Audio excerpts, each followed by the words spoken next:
Ceci est un livre audio autogénéré par Google. Cet ouvrage vous est présenté dans la série Études de la collection Socio-économie de la chaîne du livre. Il est le 15e titre du même auteur. L'intendant de Bourgogne et le contentieux administratif au XVIIIe siècle. Paris, de Bocard 2005. Une unité de choc dans la Grande Guerre. Le 20e corps à travers le témoignage d'un officier d'artillerie, 1914 à 1918. Serpenoise, 2011. Les campagnes du général Lecourbe, 1794 à 1799. Paris, 2011.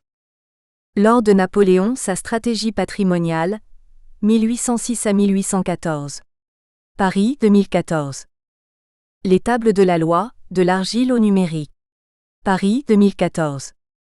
Carnet militaire du général Lecourbe, 1794 à 1799. Paris, 2015.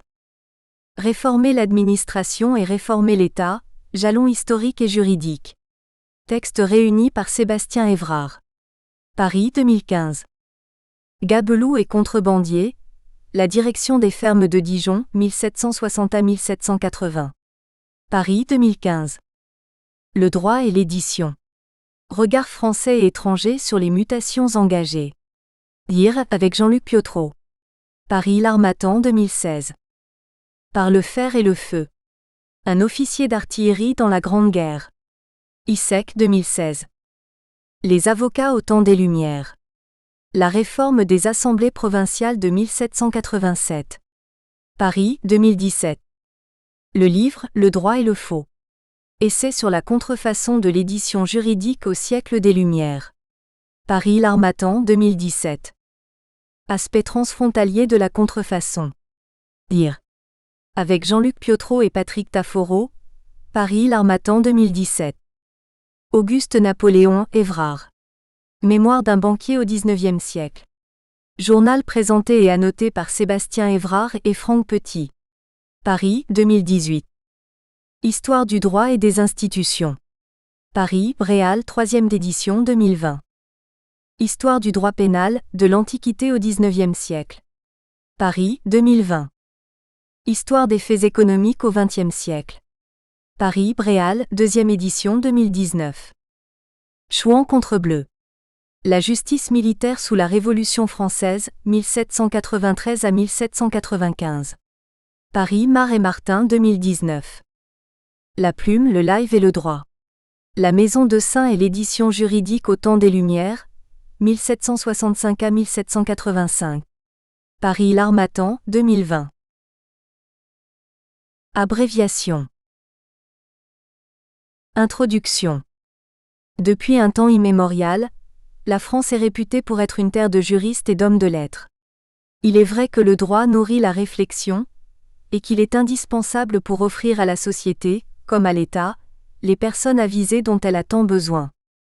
Or, ces juristes doivent être formés à bon escient. Il leur faut comprendre le litige qu'on leur confie, ramener le problème à une question de droit et préconiser la solution la plus adéquate. Pour ce faire, encore faut-il qu'ils soient bien formés et qu'ils disposent de la pratique nécessaire.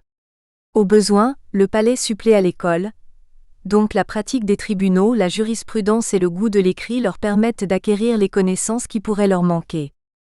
Mais la connaissance juridique repose sur un matériau fragile, le livre, qui permet l'expression et la circulation des idées au stade semi-industriel, là où autrefois il était artisanal sous la forme de manuscrits rares. En matière juridique, le livre est une niche particulièrement réduite de l'édition générale, car il offre des débouchés limités. En 1779 encore, la part du domaine droit et jurisprudence dans le livre global est à peine de 3 à 5% du marché. En effet, il présuppose une culture écrite minimale, le goût de la théorie et la capacité à supporter des dépenses d'acquisition élevées.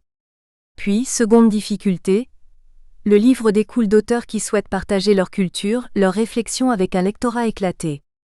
Les professions juridiques ne partagent pas toujours les mêmes sensibilités, et l'édition juridique doit donc s'organiser de façon à cibler des lectorats très divers. L'éditeur qui soutient le projet éditorial doit être capable d'assumer sa part du risque éditorial. Et il n'est pas mince comme on l'a démontré tout récemment dans l'étude consacrée à la Maison parisienne de St. Parfois même, on trouve des éditeurs qui, après s'être engagés à publier une œuvre, reportent la sortie d'année en année et suspendent ainsi l'accès à la notoriété que souhaitait l'auteur. Serpillon en sait quelque chose, lui qui a cédé son manuscrit du Code civil au réputé éditeur parisien Saugrins Fils, mais ne verra pas sa sortie de son vivant, car l'œuvre est éditée en 1776 seulement, soit près de 9 ans après sa sortie théorique. On connaît mal ces auteurs pénalistes qui, après la conception initiale de l'œuvre, cherchent un éditeur capable de transformer le manuscrit en imprimé.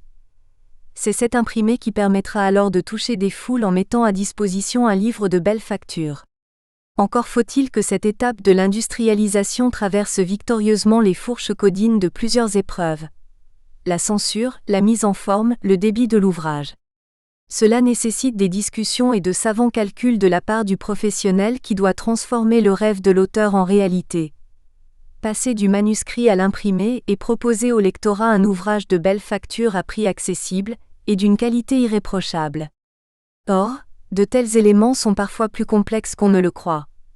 L'ouvrage peut avoir un format inadapté, être hors de portée des bourses du milieu juridique, c'est le cas des œuvres d'Henri, proposées à un tarif élevé, et offrir une vision partielle du sujet traité. En dépouillant un fonds manuscrit ayant appartenu à un haut magistrat bourguignon du siècle des Lumières, on poursuit le dessein d'explorer la passion que François Serpillon, 1695 à 1772, a entretenue avec le droit français. 3 de ses œuvres, touchant à 3 domaines distincts, ont ainsi été imprimées, le Code criminel, le Code civil, le Code du faux. Et à travers elles, on discerne mieux la façon dont l'auteur concevait son rôle et ce qu'il attendait de l'édition juridique de son temps.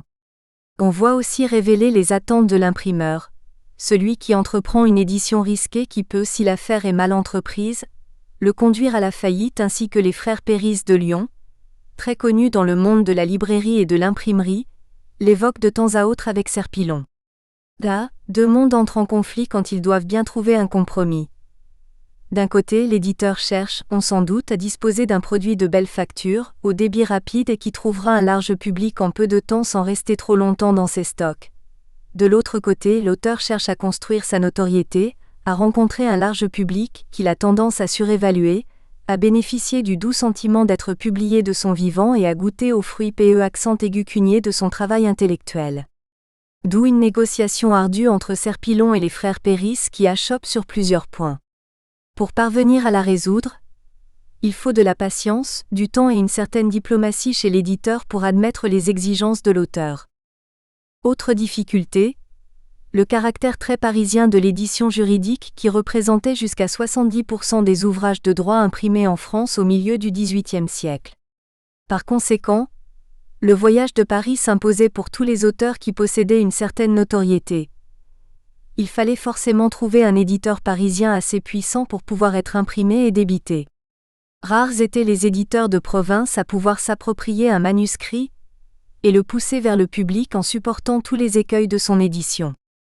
Là, Serpillon mène un double jeu et envisage de démarcher plusieurs éditeurs pour offrir sa préférence à celui qui lui accorderait le premier, les meilleures conditions. En agissant ainsi, il se conduisait comme Voltaire qui pensait plus à sa notoriété, à son désir d'être abondamment publié de son vivant. Serpillon va donc entreprendre plusieurs visites auprès de spécialistes du livre tels que Saugrins et de St. et chercher les meilleures conditions commerciales et industrielles pour son ouvrage, qu'il considère avec fierté comme son chef-d'œuvre. Il faudra bien indiquer si une pareille démarche conduit au succès. En réalité, c'est à un résultat très étonnant qu'elle nous conduira. Ces 3 œuvres de Serpillon une fois imprimées, comme le désirait tant leur auteur avant sa disparition, 2 d'entre elles le seront à titre posthume, elles ont eu un écho évident, on sait qu'elles ont été distribuées tant en France qu'à l'étranger. Les archives consultées, inédites, révèlent une grande richesse. Elles nous offrent surtout un regard neuf sur les relations parfois tendues entre auteurs et éditeurs. Ces derniers prenant un risque économique élevé, frais liés à l'impression des ouvrages, coûts de gestion des stocks, impayés des distributeurs, n'entendent pas toujours admettre le manuscrit que leur présente l'auteur, ils souhaitent et obtiennent des corrections, des ajouts. On sait qu'ils sont des professionnels du livre, même si le livre de droit leur était alors étranger. Les frères Péris s'impliquent, voyant dans cette œuvre de droit comme tombée du ciel, le désir de mettre au jour et de répandre des ouvrages dignes de notre profession et de nos peines. Toutefois, contrairement au souhait de l'auteur qui désirait ardemment une sortie aussi rapide que possible, l'œuvre sera retardée de plusieurs années par plusieurs éléments. Le livre n'est en effet pas une production comme les autres et est régulé par des règlements tatillons qui conditionnent sa sortie. Les intervenants qu'on évoquera relèvent de plusieurs milieux.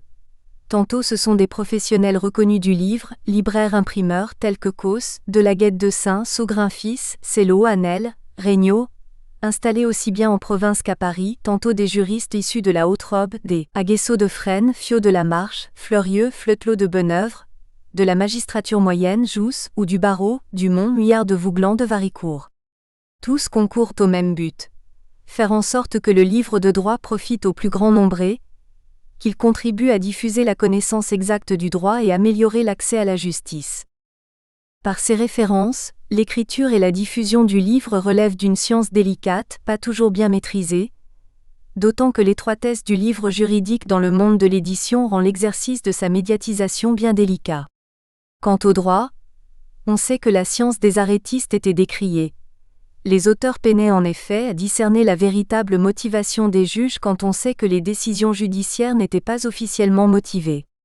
Pour beaucoup, les auteurs discouraient du droit selon une science exacte, alors même que des éléments de fond leur manquaient. Aussi Serpillon connaît bien cette critique. Il fait tout pour obvier aux critiques qu'on pourrait adresser à son œuvre. Il ne s'épargne pas du travail supplémentaire, notamment en consultant des archives judiciaires du Parlement, certes difficiles d'accès mais si riches en éléments de fond. Il tient aussi à recueillir des conseils, considérant que son ouvrage méritait d'être apprécié et surtout, il lui fallait saisir les critiques émanant des criminalistes eux-mêmes, Fleutelot, d'Aguesseau, avant que le lecteur ne se forge sa propre opinion avec l'impression du manuscrit. Pour mieux évoquer le passage du code criminel du stade théorique à celui de l'impression, notre cheminement suivra 6 chapitres. Le premier est consacré à la présentation de Serpillon, un haut magistrat de son époque. S'ensuivra un second qui évoque les écueils de l'édition auxquels l'auteur est confronté. Le troisième chapitre intéresse la recherche par Serpillon d'un éditeur et les conditions de la négociation avec les frères Péris. Le quatrième s'appuie sur la transformation du manuscrit en imprimé, ou les arcanes des conditions laborieuses de l'impression. Le cinquième chapitre envisage le lectorat, et les retours de la mise sur le marché du code criminel. Enfin, le dernier chapitre portera sur la contrefaçon qui au XVIIIe siècle touche tous les genres du livre, y compris celui du droit et de la jurisprudence. Chapitre 1 Serpillon, haut magistrat criminaliste, confronté au droit pénal. Né en 1695, François Serpillon est l'un de ces milliers de juristes français qui, par l'acquisition d'une charge de magistrature appelée office, est devenu magistrat criminel. Il convient de le présenter.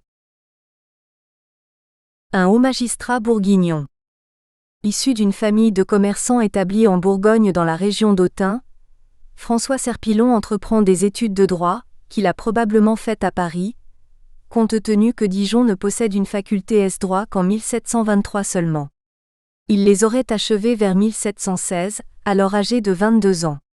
Sa famille passe ainsi du commerce à la basoche, puisque ses ancêtres s'étaient consacrés au commerce du cuir. En 1725, son père lui offre de changer de profession et de se consacrer à la justice en devenant officier. Il entre en négociation pour l'acquisition d'une charge de magistrat dite moyenne au bailliage présidial d'Autun, celle de lieutenant général criminel. Celle-ci est en effet en vente car son propriétaire souhaite s'en défaire. Une telle fonction de lieutenant général criminel a été créée en 1552, quand une déclaration d'Henri II exige que tout siège de bailliage et de sénéchaussée comprenne cet officier, et qu'il soit présent, ce haut magistrat sera alors compétent à l'égard des actes criminels et délictuels. Dans l'hypothèse où cet officier est empêché d'assurer ses fonctions, il est remplacé par le lieutenant particulier. En tout cas, le lieutenant général criminel occupe une fonction vitale dans chaque juridiction dite moyenne, bailliage ou sénéchaussée, de concert avec le procureur du roi, qui poursuit l'intérêt public et joue un rôle dans la procédure pénale. En effet, le lieutenant criminel instruit les procès criminels et est assisté de 7 juges. Il juge en dernier ressort les cas prévôtaux. Le jeune homme, alors avocat exerçant à Dijon, n'est guère enchanté des projets paternels. Il exprime son étonnement et s'efforce de dissuader son père de les poursuivre. Il évoque d'abord le coût élevé de ce projet en raison du capital élevé qu'il faut bien réunir. En second lieu, Serpillon fils craint de n'être pas assez motivé pour devenir magistrat. Enfin, il considère qu'il ne dispose pas de l'expérience pratique nécessaire pour pouvoir postuler avec succès. Tout candidat aux fonctions d'officier doit en effet remplir plusieurs conditions: catholicité, âge, diplôme, année d'expérience. Et la charge de judicature est axée sur le droit pénal, matière que le jeune Serpillon possède et pratique peu. C'est la charge de la ville la plus difficile à exercer, et c'est une chose que l'on apprend néanmoins que lorsqu'on est en place. Tout ce que je puis avoir appris ne concerne pas l'exercice de cette charge. Je n'ai jamais pratiqué les matières criminelles.